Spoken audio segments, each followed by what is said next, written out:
Un échange de prisonniers en Ukraine. Selon cet accord, Kiev échange 225 séparatistes contre 150 soldats ukrainiens.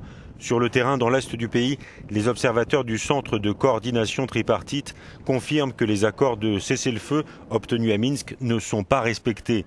Parmi les observateurs, des militaires russes qui assurent rester à l'écart des combats mais protéger les rebelles. Nous n'avons jamais été partie prenante du conflit. Nous aidons de côté les républiques de Donetsk et Lugansk. Les soldats ukrainiens sont stationnés à quelques kilomètres du centre de coordination. Ils expliquent régulièrement essuyer des tirs en provenance des rebelles pro-russes.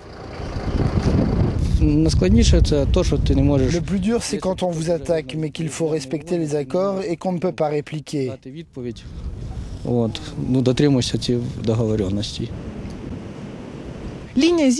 La ligne de front est à environ 200 mètres. Ici, les accords de Minsk étaient entièrement respectés.